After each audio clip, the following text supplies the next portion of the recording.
네, 여러분 안녕하십니까? 헬로티비 뉴스입니다. 자, 배우 인생 60년 만에 전 세계적 스타급 배우로 떠오른 배우 오영수 씨 아시죠? 네, 뒤에 사진에도 보이는데요. 요즘 인기 드라마 오징어 게임에서 명연기를 펼친 배우잖아요. 네, 그런데 이분이 최근에 돈방석을 스스로 걷어찼다고 합니다. 오. 치킨 가맹점 광고를 제안받았는데 정중하게 거절하셨다고 하네요. 야, 요즘 같은 분위기라면 사실 모델료도 꽤 받으실 텐데. 그렇죠. 네.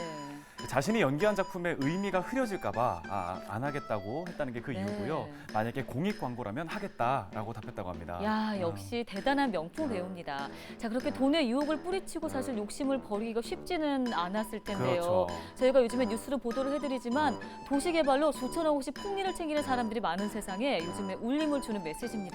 네, 오늘 저희가 준비한 뉴스도 허탈한 소식들 대신 감동의 뉴스가 많았으면 좋겠습니다. 헬로티비 뉴스 시작하겠습니다. 네.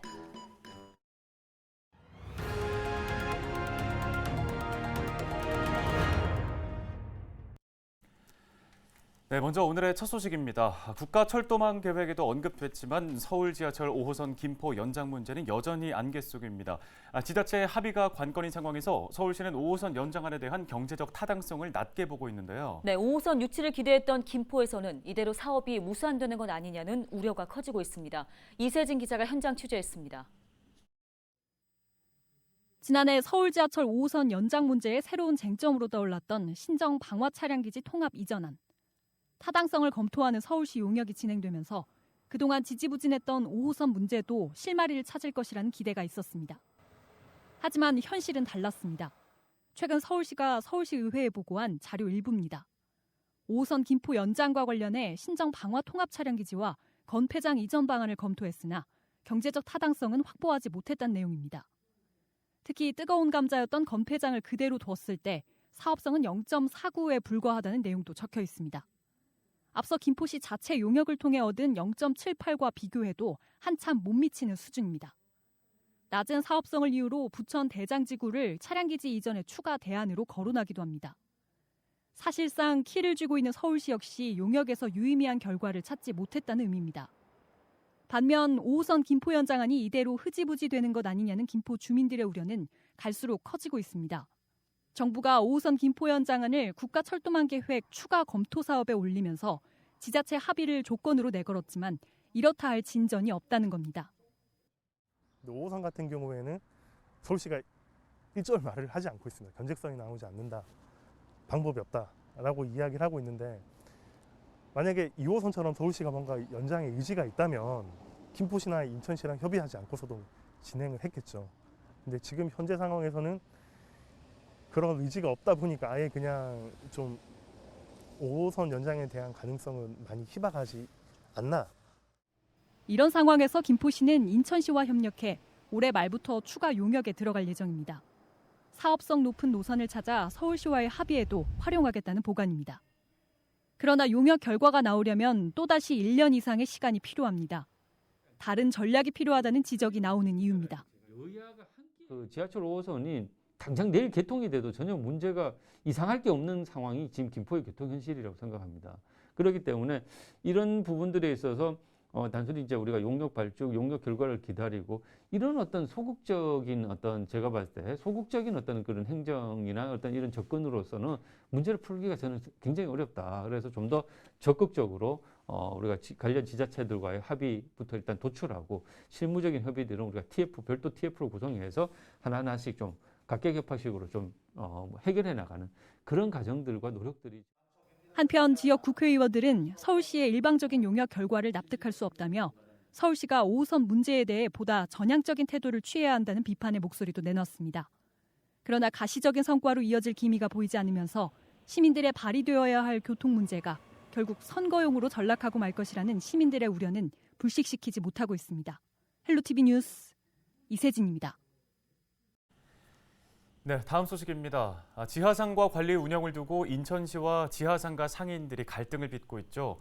인천시의회가 상인들의 입장을 반영해 지하상가의 전대를 5년간 허용하는 내용의 조례 개정안을 가결했는데요. 인천시는 상위법 위반이라며 반발하고 있습니다. 네, 취재 기자와 함께 자세한 이야기 나눠보겠습니다. 자, 이재필 기자, 이번에 통과된 개정안부터 먼저 살펴볼까요? 네, 정확한 명칭은 인천광역시 지하도상과 관리 운영 조례 일부 개정 조례안입니다. 20일 열린 인천시 의회 본회의를 통과했는데요. 조례의 핵심 내용을 살펴보면 공공자산인 지하상가를 민간에게 매각할 수 있다는 조항을 신설했고요.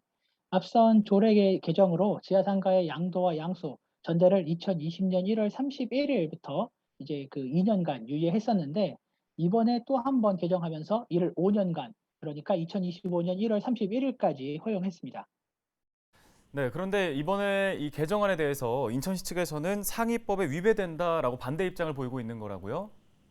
네, 맞습니다. 먼저 현행법상 지하상가를 일반에 매각하는 것이 가능할지는 이제 현재로서는 확답하기 어렵고요. 그리고 공유재산 및 물품관리법을 살펴보면 행정자산의 전대를 금지하고 있습니다. 지난 2020년 조례 개정을 통해서 전대를 2년간 허용했던 것도 법으로는 위반되지만 갑작스러운 조례 개정으로 상인들의 혼란이 예상되는 만큼 이 정도는 우리가 감수하겠다는 인천시의 의중이 담겨 있었던 거거든요. 인천시 관계자는 조례 개정은 인천시 의회 본연의 역할인 만큼 존중한다면서도 상위법을 위배하는 것에 대해서는 우리도 대응을 다각도로 검토하지 않을 수 없다고 답변했는데요. 현재 인천시는 이번 개정안에 대해 제의 요구를 비롯해 대법원 제소 등 법적 대응도 검토 중인 것으로 확인이 됐고요. 행안부 차원에서 제의를 요구할 수도 있는 그런 상황입니다. 조례가 정말 실행될지는 현재로서는 지켜봐야 할 것 같습니다. 네, 그렇군요. 자, 그런데 이런 상황을 만든 데에는 인천시의 책임도 크다고요? 네, 맞습니다. 저희도 여러 차례 보도해 드린 바 있는데요. 지난 2002년 인천시가 지하상가의 관리와 운영을 위해 조례를 제정을 하는데 지하상가 유지보수 비용과 관리가 부담스러웠던 인천시가 이를 모두 지하상가 상인들에게 맡깁니다. 대신 조례로 상인들의 지하상가 관리 권한을 인정해주고 상가의 양도와 양수 그리고 전대를 허용해 주죠. 이를 바탕으로 상인들이 지하상가를 사유재산처럼 이제 사용해 왔거든요. 그런데 공공재산을 사유재산처럼 사용하는 것은 당연히 불법이니만큼 감사원과 행안부 등 정부가 꾸준히 문제를 지적합니다. 그런데 책임을 지고 싶지 않았던 인천시는 정부의 요구를 계속 묵살해 오는데요. 그렇게 20년 가까운 시간 동안 폭탄 돌리기를 했던 건데 박남춘 인천시장이 취임하면서 이건 이대로 두면 안 되겠다 하고 칼을 빼듭니다. 그러면서 전대 금지 등 문제의 소지를 개선한 개정안이 지난 2020년 1월 31일 인천시 의회를 통과했는데요. 상인들은 당연히 인천시 조례를 믿고 투자했는데 왜 이제 와서 우리가 피해를 입어야 하냐 책임져라 하고 반발하고 있는 상황입니다. 네, 여러모로 답답한 상황입니다. 지역 정치권에서도 문제 해결을 위해서 다양한 방법들을 모색하고 있다고요? 네, 맞습니다. 가장 대표적인 게 이성만 국회의원인데요. 이성만 의원이 발의한 전통시장 및 상점가 육성을 위한 특별법 일부 개정 법률안이 최근 국회 본회의를 통과했습니다. 지하상가 등 지자체 공유 재산에 입점한 상인들이 최대 10년까지 활동할 수 있도록 하는 내용의 법안인데요. 조례 개정으로 지하상가 재입찰에 참여해야 하는 지하상가 상인들에게는 도움이 될 것으로 예상이 됩니다. 이성만 국회의원의 이야기를 직접 한번 들어보시죠. 현재 부평 같은 지하상가에 보면은 지금 계신 분들이 다 거의 다 나가야 돼요. 이 법이 개정이 안 되면. 그런데 이 법이 개정됨으로 해갖고 지금 임차하시는 분들은 재계약할 수 있는 권한을 부여받았다 이렇게 보시면 됩니다. 네, 알겠습니다. 지하상가 문제 해결이 쉽지는 않아 보이는데요. 아무쪼록 하루빨리 지역사회가 합의점을 찾기를 기대해 보겠습니다. 지금까지 보도국 이재필 기자였습니다. 다음 소식입니다. 요즘 하늘 보면 정말 청명한 가을 하늘이라는 말이 실감이 나는데요. 네. 이렇게 맑은 하늘에 단풍이 들기 시작하면 산으로 나들이 가는 분들 많아지잖아요. 네, 맞습니다. 자, 그런데 산행객들이 많아지는 만큼 추락 등의 안전사고가 발생할 위험도 높아집니다. 안전한 산행을 위해선 출발 전 안전수칙 꼭 확인하고 가셔야겠습니다. 김진재 기자입니다. 줄에 매달려 내려가는 구조대원. 땅에 도착하자마자 누워있는 사람 모형을 들것에 옮겨 고정시킵니다. 20일 부평소방서가 산악사고에 대비해 구조훈련을 실시한 겁니다. 봄철하고 가을철에 저희가 산악사고 훈련을 자주 하는데요. 추락한 유구조자를 구조하기 위해서 수평 수직 시스템을 이용해서 유구조자가 들것을 가지고 유구조자가 있는 위험 지역으로 이동해서 봄철과 가을철 등산객이 늘어나게 되면 그만큼 산악사고 위험도 높아집니다. 지난 3월에는 인천 원적산에서 산행 중 다리를 다친 등산객 한 명이 출동한 구조대원에 의해 병원으로 이송되기도 했습니다. 지난해 발생한 산악사고는 모두 1,600여 건으로 이 중 27%가 가을철인 9월과 10월에 집중됐습니다. 산악사고를 예방하기 위해서는 등산 전 충분히 몸을 풀고 정해진 등산로를 무단으로 이탈하지 말아야 합니다. 또 해가 지기 전 등산을 마칠 수 있도록 하산 계획을 세우는 것이 좋습니다. 특히 산악사고를 당했을 경우 당황하지 말고 상황을 정확히 전달하는 게 중요합니다.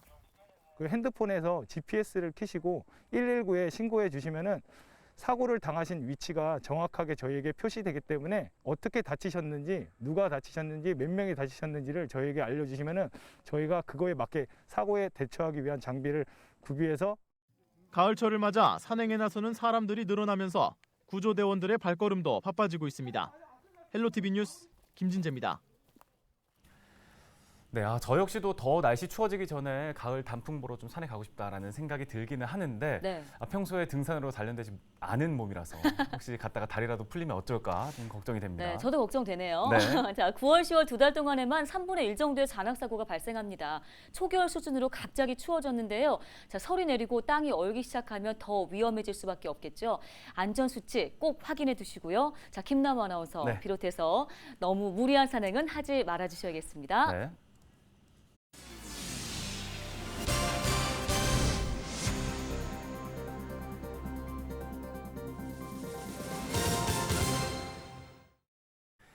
네, 다음은 키워드 뉴스입니다. 오늘 살펴볼 첫 번째 키워드, 영업 제한 불만입니다. 부천 송내에서 음식점과 소매점 등을 운영하는 상인들이 지난 19일 청와대를 찾았습니다. 릴레이 1인 시위를 벌인 건데요. 부천 영화의 거리 상인회는 백신 접종률이 올라가고 있는 만큼 이 방역 수칙을 지키는 선에서 영업장 자율에 맡길 수 있도록 영업시간 제한 조치를 전면적으로 풀어줄 걸 촉구했습니다. 영화의 거리 상인회는 지난달부터 부천시 일대에서 1인 시위를 이어왔습니다. 네, 다음 키워드 살펴보겠습니다. 유감입니다. 박남춘 인천시장이 오세훈 서울시장의 수도권 매립지 연장 사용 의견에 대해서 유감을 표명했다는 소식인데요. 지난 19일에 열린 서울시 국정감사에서 오세훈 서울시장은 수도권 매립지를 계속 사용할 수 있다는 내용의 발언을 했죠. 이에 박남춘 인천시장이 SNS를 통해 오세훈 시장의 발언은 매립지 연장하겠다는 일방적인 선언으로 들릴 수 있다고 지적했습니다. 이어 결론이 정해진 협상 테이블이라면 나갈 필요가 있을지도 의문이라며 수도권 매립지 실무 협상에 대한 의구심도 나타냈는데요. 2025년 수도권 매립지 종료, 인천시의 입장은 확고해 보입니다. 네, 이어서 다음 키워드 지역화폐 단속 살펴보시죠. 코로나19 상생 국민지원금이 지급되면서 지역화폐 발행률도 크게 늘었는데요.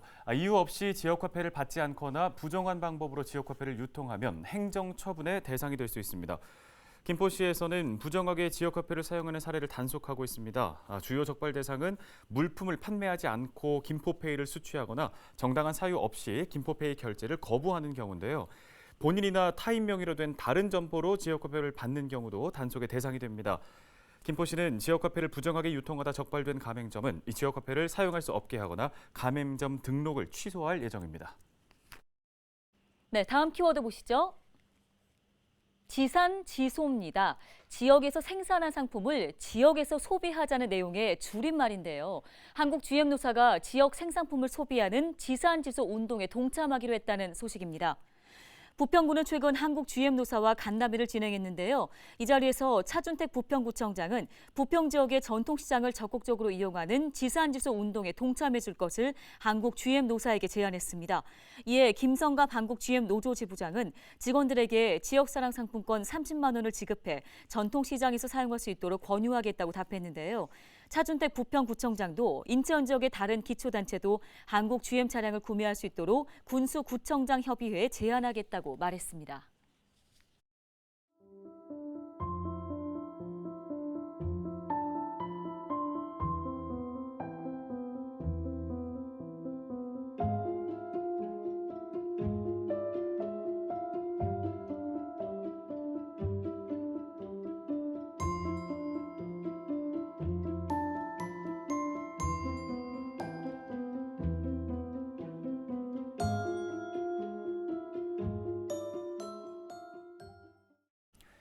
헬로티비 뉴스가 준비한 소식은 여기까지입니다. 네, 시청해주신 여러분 고맙습니다.